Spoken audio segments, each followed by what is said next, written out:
आपले व्यक्तिमत्व घडवणे पूर्णतः आपल्या हातात आहे. काही वागण्याच्या पद्धती बदलल्या की आपले व्यक्तिमत्व सुंदर होते. तुम्ही जे आहात ते जाणून त्यात सुधारणा करण्याचा प्रयत्न करा. कोणत्याही प्रकारचा ढोंगीपणा आपल्या अडचणी वाढवू शकतो. कोणत्याही प्रसंगी कसे पोशाख परिधान करावे यावर लक्ष द्या. इतरांशी संवाद साधताना सकारात्मक हावभावांचा वापर करण्याचा प्रयत्न करा आणि आपल्या शरीराची भाषा देखील पहा. लोकांच्याकडून अपेक्षा कमी ठेवा, त्याच्यामुळे तुम्ही टेन्शन फ्री राहा. तुमच्या मूड प्रमाणे नाही तर समोरच्याच्या परिस्थितीनुसार बोला. बोलण्यापूर्वी आपल्या मनामध्ये काय बोलायचे याची योजना बनवा.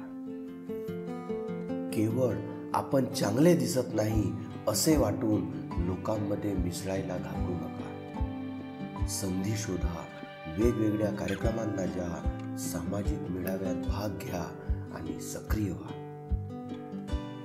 स्वतःबद्दलच्या सकारात्मक गोष्टी जाणून घ्या. नवीन कौशल्ये शिकून स्वतःला आव्हान देण्यास तयार राहा. कधीही अपयशाची भीती बाळगू नका. कोणालाही कंटाळवाणे आणि गंभीर लोक आवडत नाहीत. प्रत्येक जण अशा व्यक्तीची संगती घेतो जो आपल्याला हसवतो किंवा प्रसन्न ठेवतो.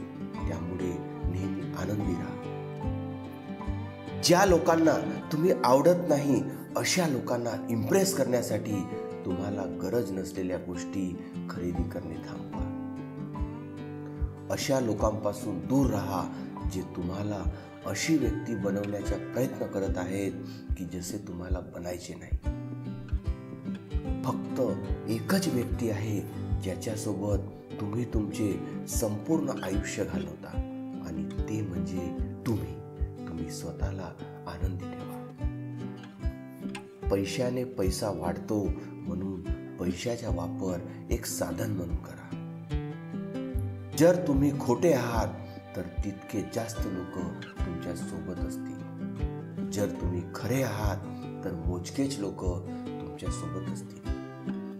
नेहमी काहीतरी नवीन शिक्षण घेण्याचा आपला प्रयत्न असला पाहिजे. प्रयत्न आणि सुसंगतता ह्या दोन गोष्टी आपल्या दैनंदिन जीवनशैलीसाठी महत्त्वपूर्ण आहेत. कोणतेही काम करताना प्रयत्न आणि सुसंगतता ह्या गोष्टींचा अवलंबन करा. हार न मानण्याची वृत्ती आत्मसात करा, म्हणजे अर्धी लढाई जिंकल्यासारखीच आहे. तुमच्या कामाची लाज बाळगू नका.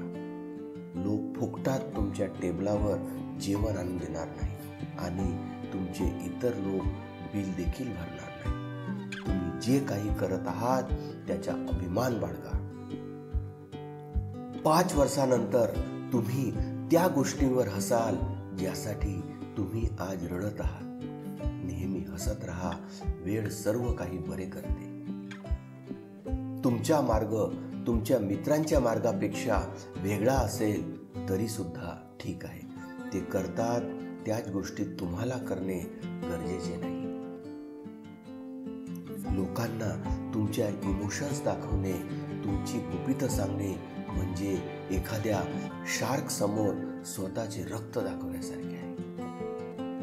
एखाद्या व्यक्तीपासून दूर राहिल्याने एकतर तुम्हाला याची जाणीव होईल की तुम्ही त्याच्यावर किती प्रेम करता किंवा त्याच्याशिवाय तुमच्या जीवनात किती शांतता आहे.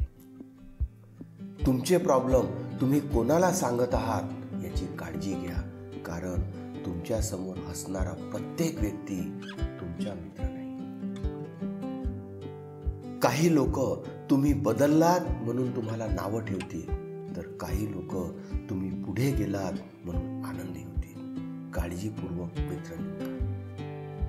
जर तुम्हाला वाटत असेल की तुम्ही नेहमी बरोबर आहात तर तुम्ही आयुष्यात काहीही शिकू शकत नाही. तुमच्याकडे जे आहे त्यावर प्रेम करा, नाहीतर जेव्हा तुम्ही ते गमवाल त्यानंतर केलेले प्रेम तुम्हाला फक्त जगावर राज्य करण्यापेक्षा स्वतःवर राज्य करणे कठीण आहे. मूर्ख माणसाला कधीही त्याची चूक सांगू नका, कारण तो तुमच्या द्वेषच करेल. शहाण्या माणसाची चूक त्याला सांगा, तो तुमचे कौतुक करेल. समोरच्या माणसाला कधीही बदलायला जाऊ नका. तो जसा आहे तसा स्वीकारा. तुम्ही त्याला बदलायला जाल तर तुम्ही ते नाते गमावून बसाल. तुमचा खरा पगार कधीच कुणाला सांगू नका. तुमच्या पगारावरून लोक तुमची लायकी ठरवतात, तसेच तुम्हाला किती मान सन्मान द्यायचा हेही ठरवतात. समोरच्याने तुम्हाला विचारलेल्या प्रश्नांची फक्त उत्तरे द्या. अनावश्यक माहिती देऊ नका. कमीत कमी बोला. जिथे तुमची कदर केली जात नाही तिथे कधीही जाऊ नका. निमंत्रणाविना कोणाच्याही घरी जाऊ नका. आणि अगदी शेवटच्या क्षणी जर तुम्हाला कोणी बोलवत असेल तर अशा ठिकाणीही कधीच जाऊ नका.